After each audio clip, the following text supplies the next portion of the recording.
Welcome, everyone. I'm Dick Deming. I'm Medical Director of Mercy One Cancer Center and the founder of Above and Beyond Cancer. Welcome to our weekly cancer education series. It's brought to you in part by a grant from the Iowa Oncology Society. And our topic tonight is living with cancer, and our guests are Ryan and Brooke Dwars. So welcome, Ryan and Brooke. Thank you for having us. So, our topic is living with cancer, and we're going to get into the cancer part of your life, but that's not the only part of your life. So, let's get to know you a little bit first. So, Ryan, you're our cancer survivor, and Brooke, his wife and cancer caregiver. So, Ryan, where did you grow up? So I grew up in Cedar Rapids. Born and raised all the way through high school, and then went up to college up at UNI. Okay, back to high school. What was your which high school did you go to? Cedar Rapids Jefferson. And what was your claim to fame in high school?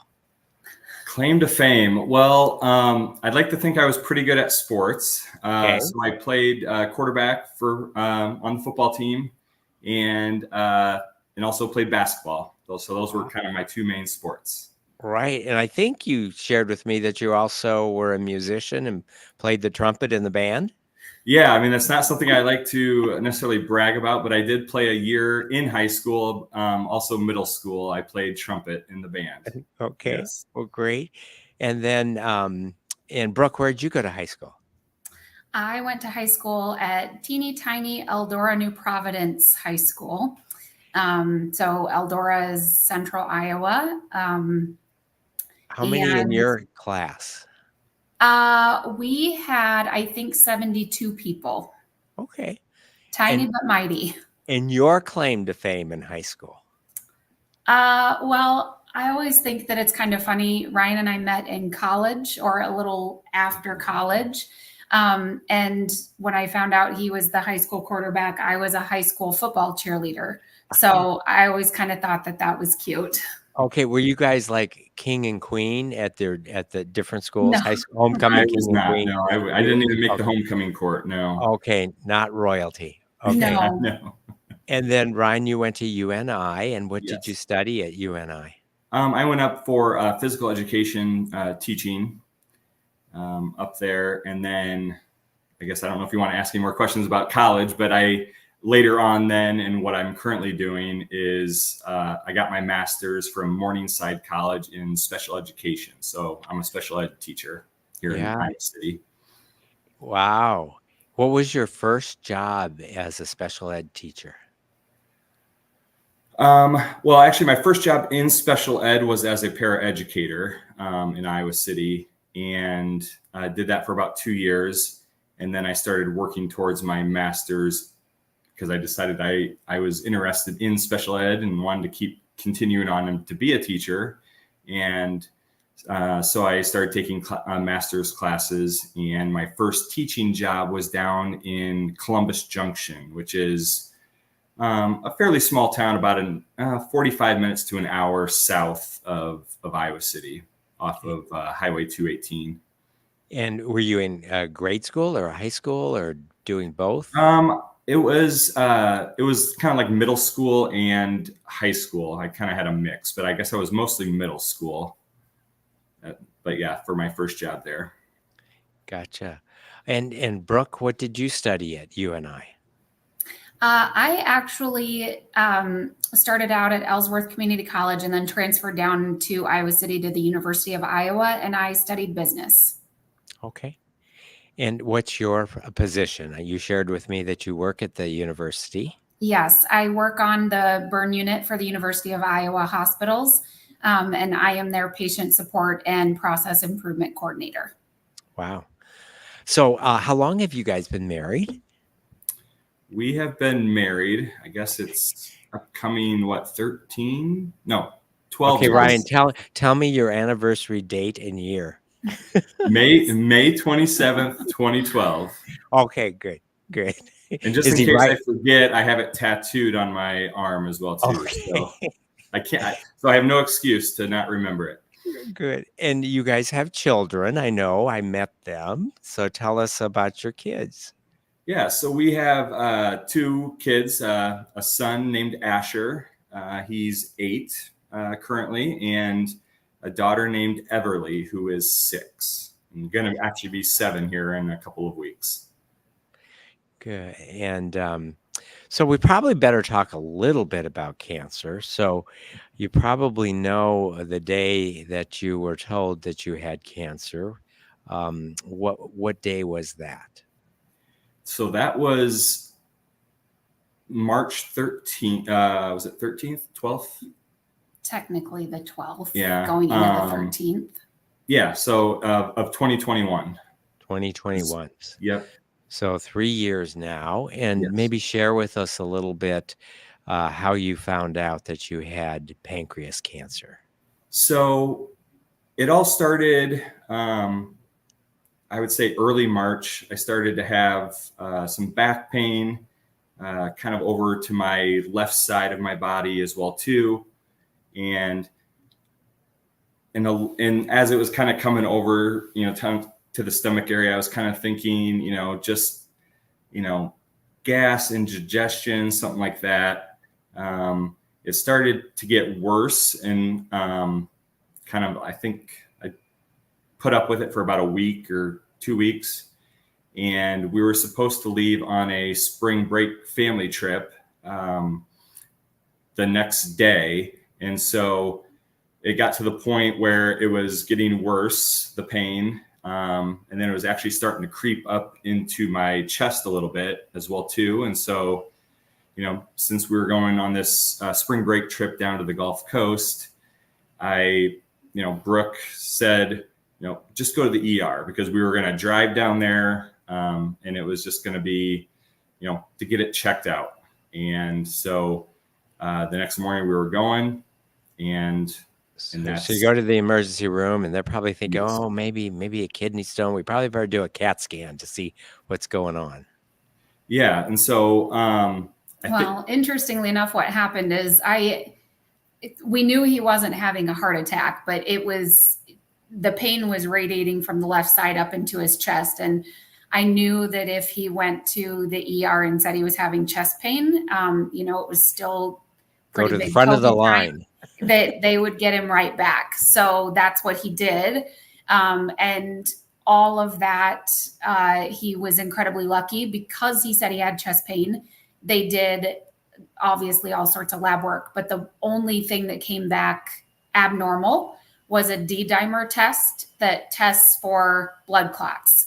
So that was sky high. And that's where they were doing a CT scan to check for blood clots. And he did have several different blood clots throughout his spleen, a couple in his liver. And then, of course, they found the mass on the tail of the pancreas. So, gotcha. Yeah. And patients with pancreas cancer have a greater risk of developing blood clots. So that's the symptom that led to the discovery then of your tumor in your pancreas. Yeah. And yes. and so you probably didn't get to go to the Gulf Shores the next day. We did not. That trip had to be canceled. We luckily got to take it here. I guess that was about a year ago. We did make that trip. So it got put off for a few years, but we still did it. Okay. So then as you went through the workup, additional scans showed not just the tumor in the pancreas, but so that was the only spot it was on. Yeah. So the tumor was just on the tail of my pancreas. It was not. Gotcha. And your initial treatment then in 2021? Chemotherapy and surgery. Yeah. Gotcha. So went through the chemotherapy first, and then the surgery. Yes. And then he had more chemotherapy. He was set to have 12 total chemotherapy treatments, but unfortunately his liver enzymes and liver in general did not like the chemotherapy. So we had to stop at 9. But fortunately, after surgery, he had been deemed cancer-free, or no evidence of disease, more specifically. And he was no evidence of disease for a little more than a year. Gotcha. And then when did the news that the cancer had come back? What was that? Was that something you were having symptoms, or did it just show up kind of unexpectedly on a routine follow-up scan? So I wasn't having any symptoms, was feeling great. And my blood work, let's see, I think that kind of my tumor marker started to go up. And so in June of 22. And Yeah. so we had kind of some forewarning that something was brewing.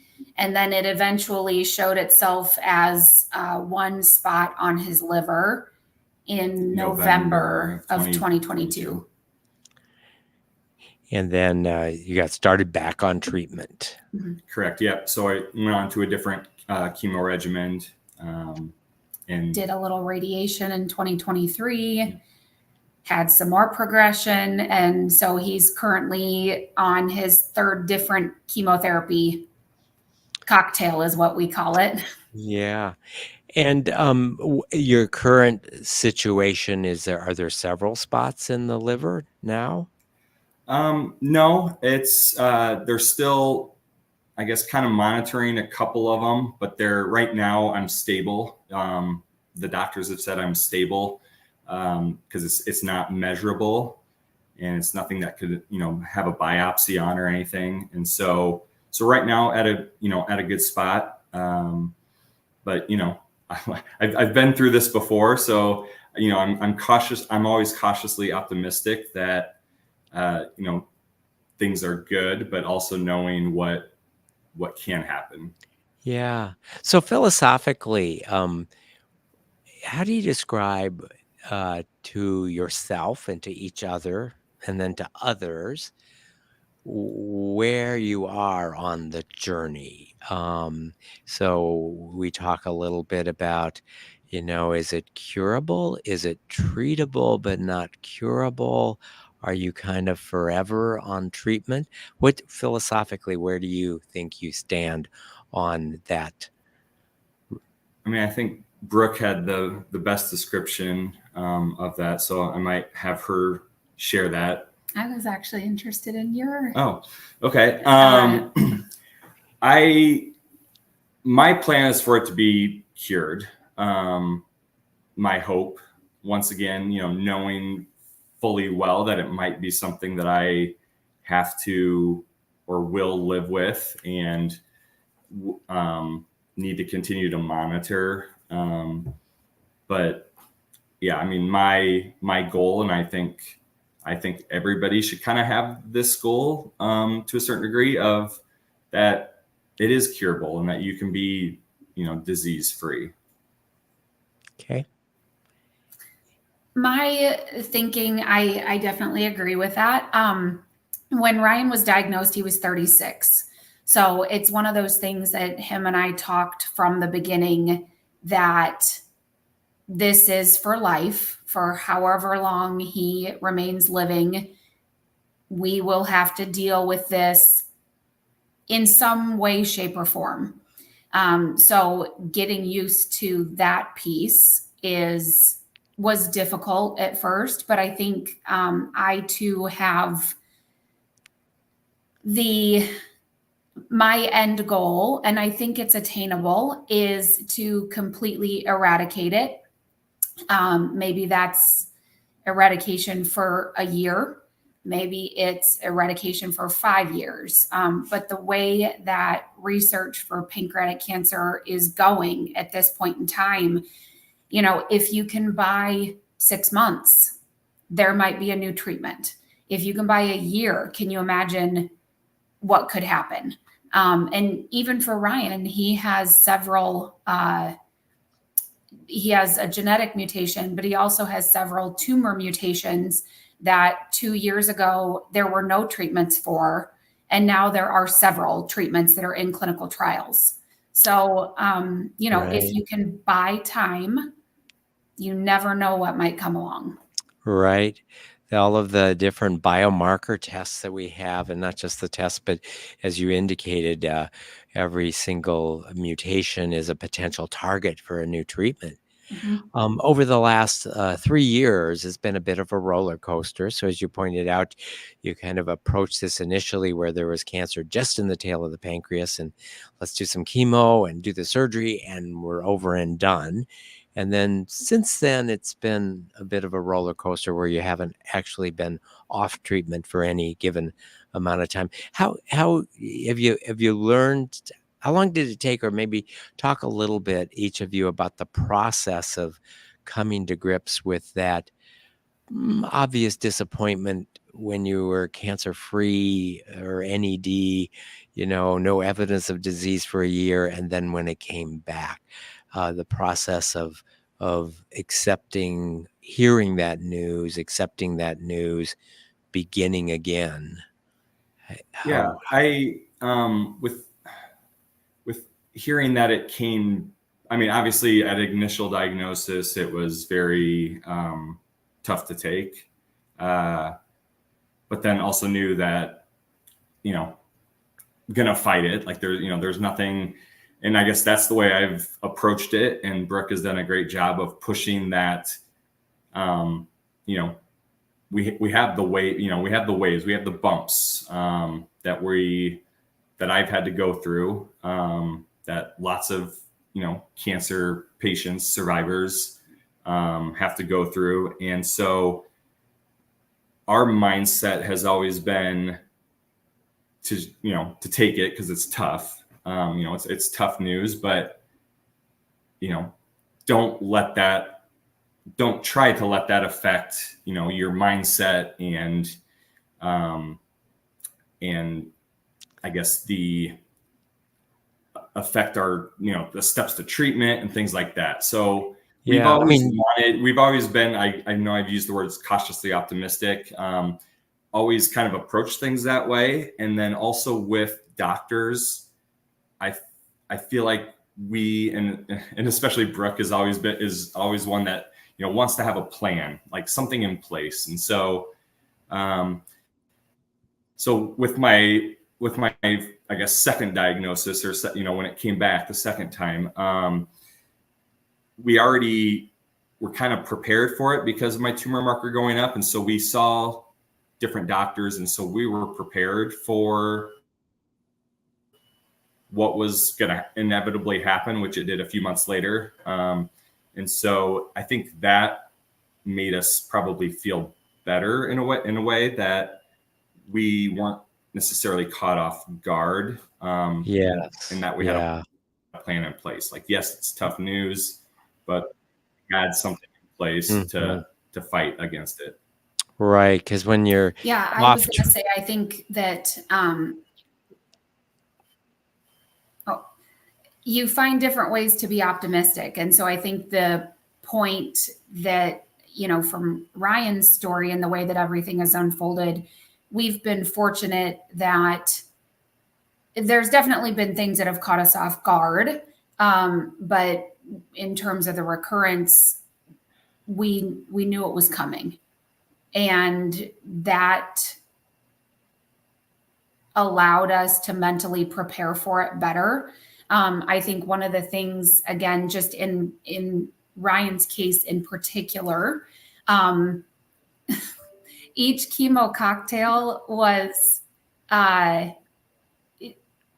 in terms of time in the chemotherapy chair, was less than the one prior.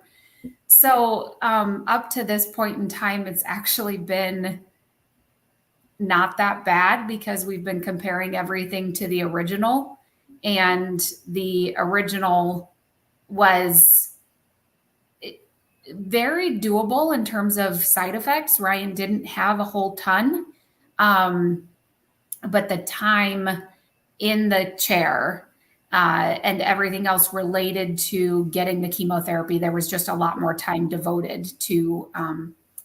Whereas the one now, we're in and out in 2.5 hours or so. So that part's easier to take as well. so you have 2 children. Maybe talk a little bit about how your kids are doing, and a little bit about how you've communicated with them over the time. So now, dad getting treatment is kind of just a way of life, but how have you been able to communicate with them in a way that mm, doesn't scare them, that supports them? Yeah. So they've changed a lot in their age over the course of your course of Yeah. treatment. Yeah. So yeah, they were 4 and 5 when I first got diagnosed. Three and five. Or 3 and 5. And so at that time, they don't know. I mean, cancer doesn't mean anything to them, at that age. And I'm still not even sure if they fully understand cancer, but they know, and they've done a really great job of even when they were young, of knowing that daddy's sick. That's kind of what we talk to them about. So for the most part, Ryan had treatment during the day, and I think they were both in school full time at that point in time. So Everly would have been in preschool, and Asher was in kindergarten, I think. So we utilized things that they could visibly see. So the first chemo treatment, Ryan came home with a little fanny pack, the pump that was still doing the chemotherapy. So, we had to we were kind of worried, but educate the kids on that, if they were jumping on daddy, they had to watch out for the pouch, or they had to watch out for the tubing that was coming out. Certainly after he had surgery in 2021, we had to let him know, like, daddy's belly hurts right now. You can't touch it. You can't do anything with it. And they were pretty good at that point in time. And like Ryan said, I still don't think that they fully understand. They're a lot more verbal about it now. At one point in time, Asher was, we're walking around and Asher was like, "Oh, daddy has cancer." And it's like, "Oh, wow. Okay. We probably need to tell their teachers, so their teachers aren't surprised," and just different things about navigating it. Yeah, because it's become normal for them. I should explain that we met at a pancreas cancer walk, and it was all about advocacy and also celebration. But they were there and participating, and they certainly heard all of everything, including the news that pancreas cancer is not a good cancer to have, and that a lot of people have lost their life, and so they kind of soak all of that in. But it's been part of their life, and they see you as just this big, strong, vibrant person who you've always been, and they kind of just go with the flow, it looks like. Well, yeah, and luckily too, like, overall, I have felt really pretty good over the last 3 years. I've been able to continue working as a teacher. I'm still able to mow the yard. I'm still able to do the day-to-day things. And so I think that also helps, them as well too, is they're not seeing, they're seeing me still being, normal, doing the normal things. And so I think that, helps as well too, and in their adjustment to it, or knowledge of it. One thing I'm really interested in is how you find joy and spread joy in the midst of this treatment. You gave just this beautiful talk, and you also have written music, and we're going to share that a little bit. But in the midst of this journey that you're on, with a type of cancer that and I know, and probably everyone listening knows, is one of the more difficult types of cancer to cure, and we're not usually successful. sometimes we are. How do you find joy, and how do you spread joy on this journey? What have you found to be ways that help you find joy? I guess I've found joy in just kind of the small things, really. The things that might seem kind of mundane or maybe not that important in the moment. Before all of this started, I now have a better appreciation for, time spent, time being alive. And so I guess I take joy in just day-to-day simple things, right? And like you mentioned, I have written a few songs and kind of one specifically about kind of my cancer journey.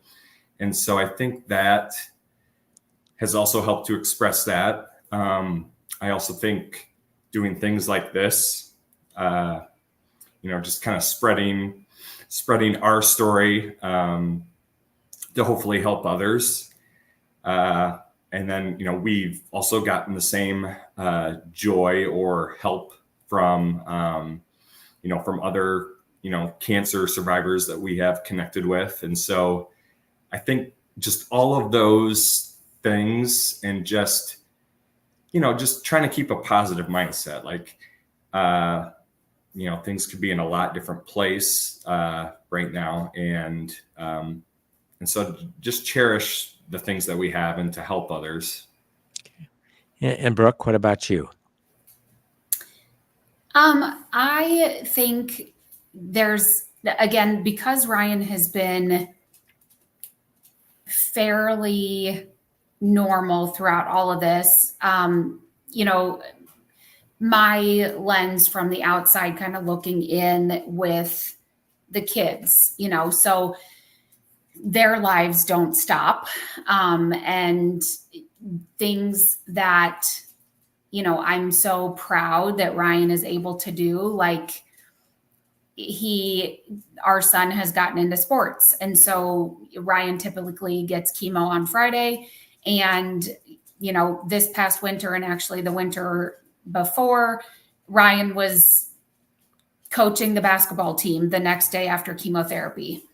Or, the amount of Christmases that we have gotten since diagnosis. Or Ryan literally 3 days ago turned 40. And again, he was 36 at the time of diagnosis. So we have gotten 4 more birthdays since his diagnosis. And we know that, unfortunately, you've talked about the statistics. There are a lot of people that unfortunately have not gotten those days, those extra birthdays, Christmases, time with family and friends. And it has completely changed our perspective. Like Ryan said, just being grateful for the small things and the time that he is able to be with us. Yeah. Well, happy birthday, by the way. Those 0 birthdays, every day is, a great day to be alive, but those 0 birthdays are a little extra special. So Brooke, you, when Ryan told the story of his diagnosis at the event that I was at, I mean, you played a very important role as being like the navigator extraordinaire, like the mama bear, like there was nothing that was going to get by you. And I think Andy called me a bulldog or a pit bull, maybe. A pit bull. There we go. A pit bull.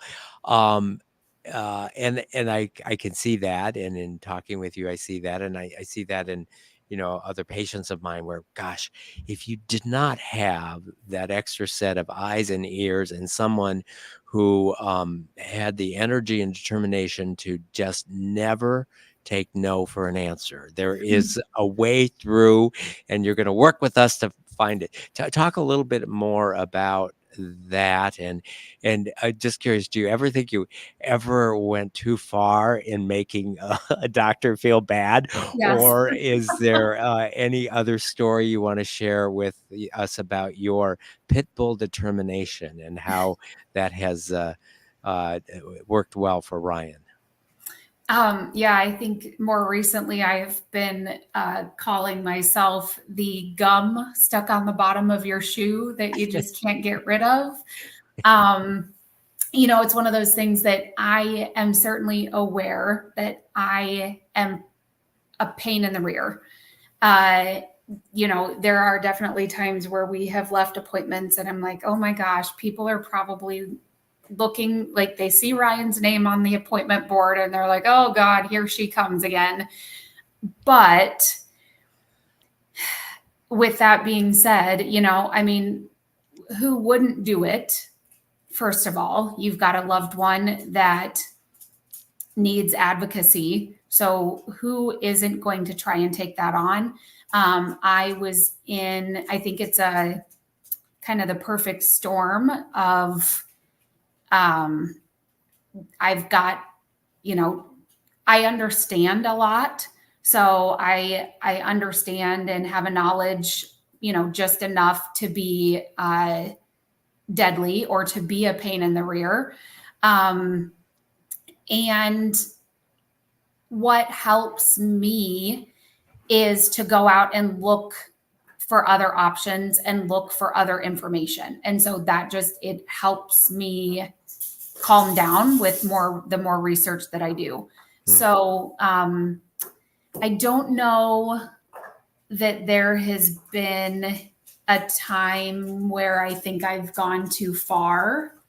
I definitely know we've had a few times that maybe somebody else has thought I've gone too far, but I don't think that I have, because it has resulted in care that Ryan deserves to have. We've also been fortunate that, the physicians that we see, it's taken a while, but they recognize that Ryan is unique, not only with his age, but also with, again, some of the mutations that he has, which has allowed him to maybe have some opportunities that others might not have. The most recent one is, and this goes back to our fight to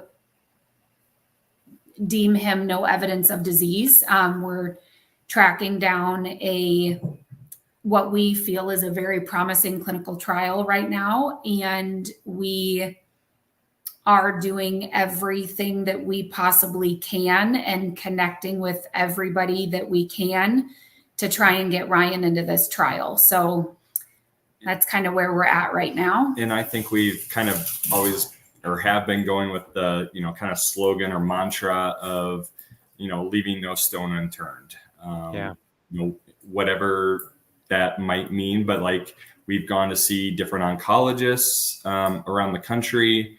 We have, we ask questions. We feel like we have a pretty good knowledge of, at least as patients and caretakers of my cancer. And so we have questions that we definitely ask, and, ask the experts on. But I guess we want to make sure that I'm getting the best care as possible and having, I guess, the information to make the best choices. Yeah. Even as you're describing it, so knowledge is power, and the idea that you can know what you're dealing with and help be on the team guiding, especially when it comes to the idea that, okay, we're willing to go somewhere for a clinical trial. We may not have a clinical trial right here, but, please, we want to know about these trials. So we talked a lot about the cancer care that's aimed at killing and controlling cancer cells. But as you know, and as I know, a patient-doctor relationship is not all about killing cancer cells, that there's taking care of people and taking care of families.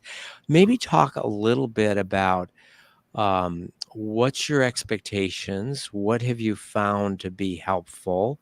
What have you found to be missing in terms of, modern American medicine, especially in the world of oncology?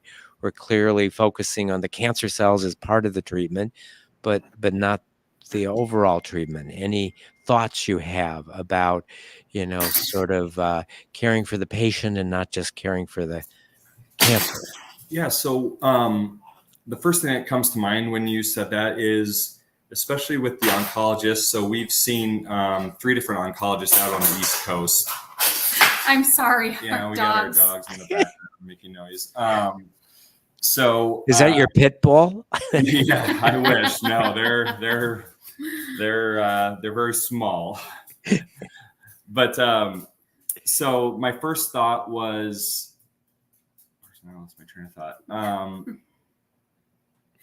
Well, one of the things that I have, I think that from a caregiver perspective, I think sometimes those are questions that need to be asked. One of the things that I would love to be able to change the atmosphere across the entire United States when it comes to oncology is that nothing is done until there's a change. So what I mean by nothing is done, right now, Ryan is currently receiving chemotherapy and he has very minimal disease, so minimal that the last time he had a scan, the doctors threw a little party and said, the cancer that you have is not measurable because it's so small at this time. And you have some stuff growing, but it's not grown big enough. So technically you do not have progression, congratulations. And I said, okay, that's yay, congratulations. However, the writing on the wall is that chemotherapy is not going to work forever.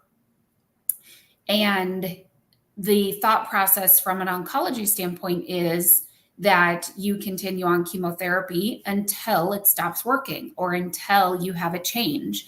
And I don't like that. You're kind of ready to move on to a targeted therapy and yes, so or that's find something. I get the, we've researched a lot of clinical trials. They too have parameters. And right now he doesn't meet the parameters. Okay, that's fine. But what is out there? And I feel like for us right now, and part of my job right now is to be researching and looking for the next possible treatment. So if chemotherapy stops working, then what are we going to do? And we just got done seeing several different physicians at different institutions. And, the consensus is, congratulations, chemotherapy's working, stick with chemo. It's like, okay, got that. But what next? And so we do have some information on possibilities for next steps. I still don't love it. But at this point in time of the cancer game, if you will, there is not anything that we can change. So we have to be okay with where we're at, and have the knowledge for where we might go when we need to go there. Yeah. And as you describe it, it's a difficult journey. I mean, there's uncertainty at every point, and you're never quite sure what you're going to hear at the next appointment, at the next scan.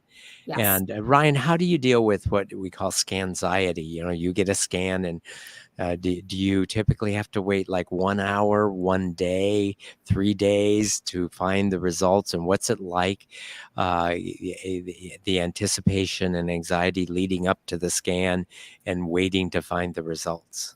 Yeah.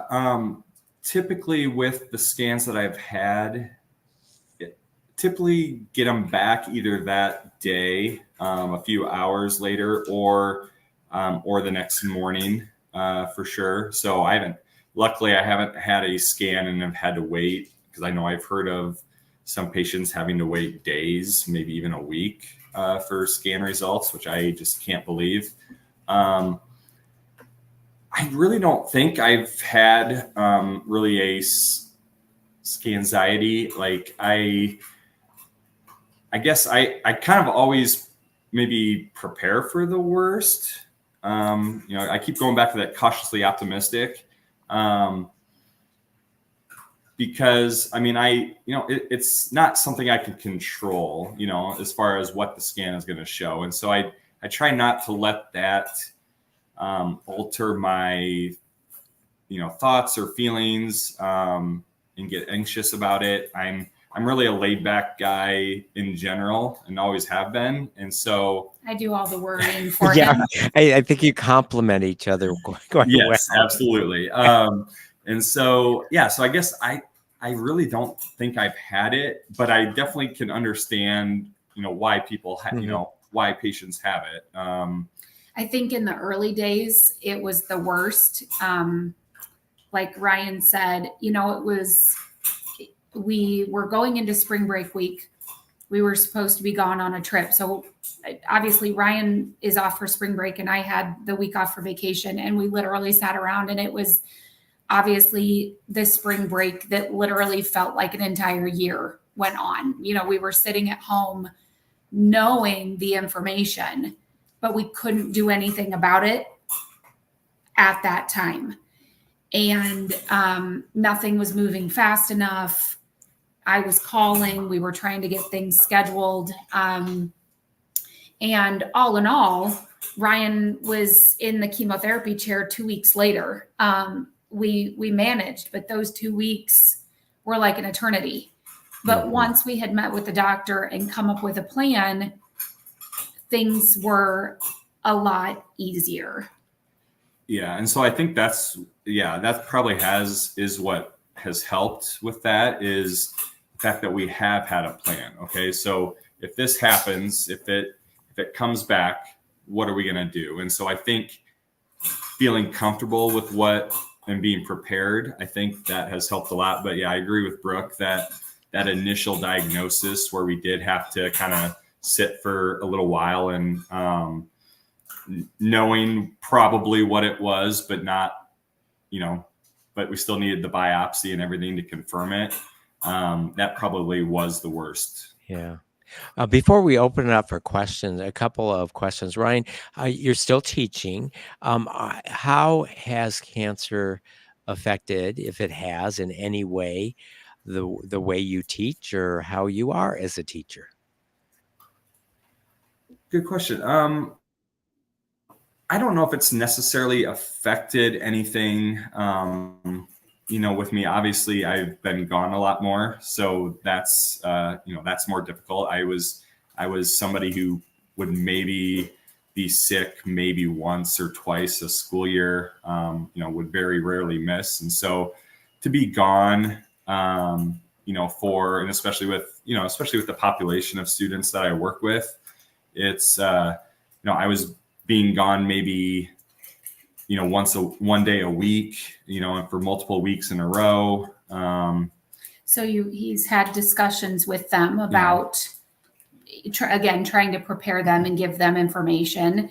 I remember you came home last fall when the chemotherapy treatment changed again, because up until this last chemo cocktail, we call it, he still had his facial hair and the little bit of a hair that I had on my head. He was already bald, but he had hair on the side.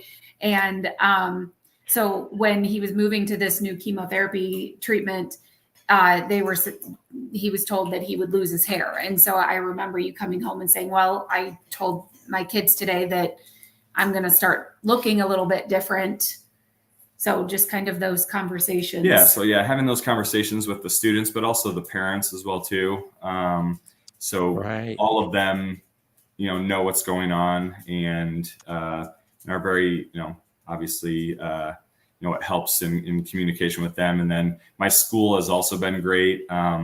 They have the teachers, administrators, they've been great in, working with me as far as, taking time off, taking, some things off of my plate, some of my job responsibilities, to just kind of lighten that load a little bit. So that's been very helpful. Can't be thankful enough for that because yeah, I mean, each day, in my job is kind of different in a good or bad way, depending. And so, to just, I guess, to really not have that added pressure of work and what, those extra responsibilities and weighing on me is a nice thing to not have to worry about when going through this for the last 3 years. I think there's a positive,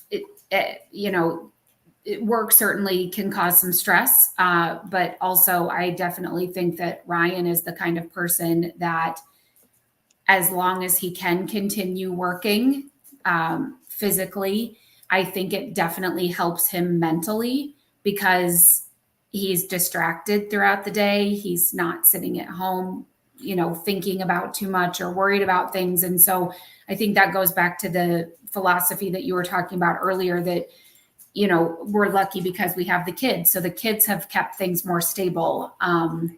There's the usual day in and day out that you get them up, you get them to school. Ryan goes to school. I go to work.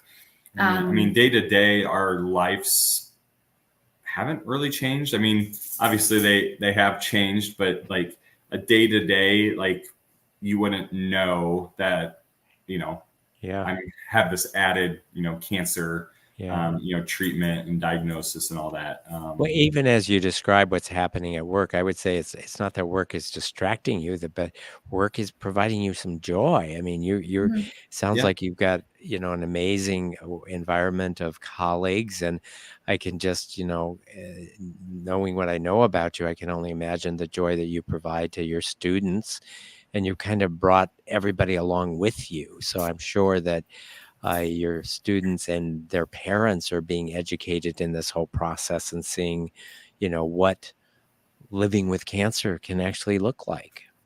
Yeah. What about you, Brooke? What life lessons has this teacher called cancer taught you, and how do you think are you any different now than you were, and what have you learned in the process? I am probably a little more anxious than I was 3 years ago. But that was actually what I was going to say about Ryan I don't think that I have changed in 3 years, but he absolutely has. 3 years ago, he probably wouldn't have wanted to do this podcast interview today. I have been an open book for my entire life. I overshare. Sometimes he comes back and he's like, really, did you have to say that? But my philosophy is that if you talk to whomever you can talk to, and as you said, educate about living with cancer or what we're going through, we have been connected to so many different people, either caregivers, survivors themselves, other people who might be able to help us based on the knowledge that they have or the work that they do. And you just never know where you're going to get a little nugget of hope or inspiration. just by talking and sharing what you're going through. And like I said, Ryan is a completely different person for the better, in my opinion, than he was 3 years ago. He's much more open to talking about stuff. He now recognizes the benefits. Either sharing his story can help other people, or just talking with people, things that we can learn that other people have done through their journey. And those are the things that, I think mentally having a positive, that mindset, I think that has changed with me over this, and, sharing my story, multiple times, and helping other patients in very similar situations that I'm in.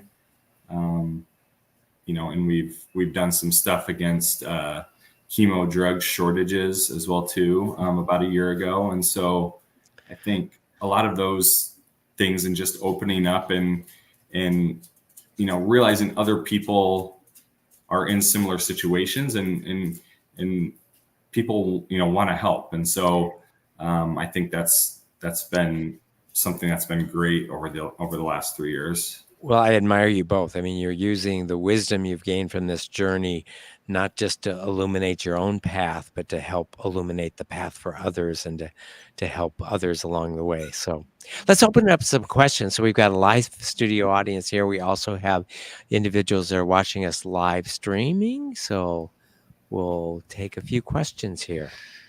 The first question I have is for Ryan, maybe Brooke too, with your backgrounds in sports and athleticism, and you competed at a pretty high level if you were a high school quarterback, and as a coach, has that stood you well in this battle really with cancer? Or, when push comes to shove, when the rubber hits the road with cancer, life and death, does sports and athletics kind of pale in comparison to what you've been up against? That's actually a very interesting question. I haven't thought of it that way, and thought of my background. I mean, because especially with, any sport, but I always kind of think of like football and like the tough time, which is like summer 2-a-day practices, and having to fight that adversity, or fight an adversity during a game. And so, so that's a very good parallel. I had never thought of that. I mean, I like, obviously that, I mean, on a grand scale is different, like you said, but I mean, I think there can be some comparisons, and I think, I mean, there's no reason why that probably hasn't helped me. And would you say you're also being physically active as an adult? You're still coaching, you're still finding enjoyment, but also benefit from remaining physically active? Yeah, I mean, we haven't gone into this, but I've overhauled my diet at initial diagnosis, and lost a good amount of weight just by diet and eating healthier foods. But I mean, I was going to say, I think that absolutely can parallel. And yes, being more active, and again, the younger age, I think definitely has helped him. I think too that making the radical changes that he did in his diet, with pancreatic cancer being is supplying all the enzymes for your GI tract to break down food. So, one of the big ones that Ryan has cut out is red meat, because red meat is more difficult for our bodies to break down. So we eat a lot of chicken and turkey. He doesn't do dairy. Some foods that can cause just a little more inflammation. I think that it's been helpful for his body and his entire system, especially maybe with regard to some side effects with chemo. It's just less stuff to harm his body, really. And it allows his body maybe more focus on keeping things kind of status quo, if you will. Right. So this little bump in the road called cancer has allowed you the opportunity to look at what does healthy living look like? What does healthy eating, healthy physical activity? Good. Yeah. We have another question here in the room. When you as a couple are having a bad day and nothing seems to be going right, as we all have them, do you ever just say, let's stop, and then have things that you just really enjoy doing to get your mind off the cancer or whatever's making your day bad? Kind of diversions, but more than that, things that really get you out of that mindset, out of that emotional set, and into a really, really happy place. Yeah. So there's definitely times where both of us are a little down. A lot of times that's when I really start kind of digging into the research. If, a test comes back not the way that I wanted it, what can we do to maybe try and make it better? But I think one of the things, Ryan definitely has some, you haven't had one in a long time, but sometimes he has some mental blocks where he just gets down for a few days at a time. And that's where I try to be more aware of how he's acting. And, his friend circle, he still has best friends, 5 of them from high school. They talk all day, every day, through texting on their phones. And so a couple of them live in Cedar Rapids, and I'll call up the wife and can we come up? Can we invite ourselves over? Ryan's having a hard time. We need some distractions. And it's always, they're busy obviously with their own stuff, but they rearrange things and they're like, yep, absolutely. Come on over. Let's have dinner. And Ryan can be normal. So if we're really in the depths of a lot of stuff going on, absolutely there's things that we do that. Yeah. And I guess I just find ways to get away from it. I guess one thing that I always liked reading, but one thing that really picked up from my initial, probably when I was in the hospital, for sure after surgery, and to now, is reading. And so I don't even know how many books I've read. And so to me, that, and even like listening to music, I'm a big music person. I kind of talked a little bit about, but just as an escape, kind of view it as like almost reading the books. It's almost like going into, another world or another, like another story or somebody else's story, whatever the genre of the book might be. And so to me, that's a good escape. I think we've done maybe some small little trips as well too. There hasn't been necessarily anything major. I guess, we maybe have gone to Florida once, but like things that are close by, maybe just an overnight thing. Disrupting the day-to-day. Yeah. Like a lot of times too, we get a little too into the day-to-day stuff, and that also on a bit of a level can burn you out. I think anybody in general, whether you've got cancer or not, you kind of get stuck in a rut. Yeah. And so just, again, I think we're just more aware of stuff and try then to do something about it, or to have something that you can look forward to. Like we went to a concert here in Iowa City last week, and we've been looking forward to that for months. So there's definitely some things. What was the concert you went to? It was a country concert by an artist named Adam Doliak, who we both enjoy and we really like his music. And so it's the second time we've heard him play, but yeah, it was great.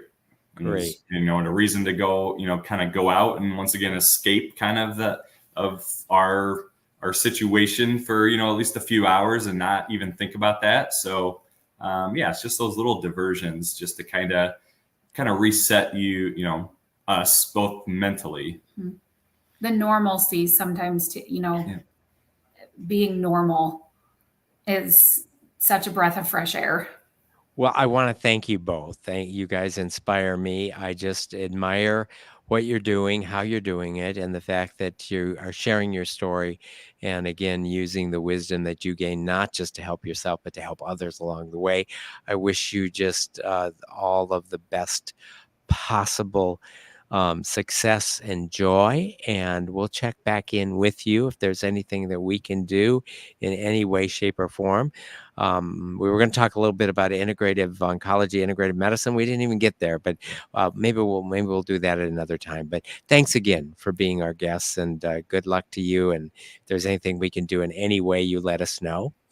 If those of you watching us live streaming or in the room know of someone who would benefit by watching this show, it'll be available on demand beginning tomorrow at the Above and Beyond Cancer YouTube channel and the Mercy Cancer Center website. I hope you'll join us again next week. Thank you.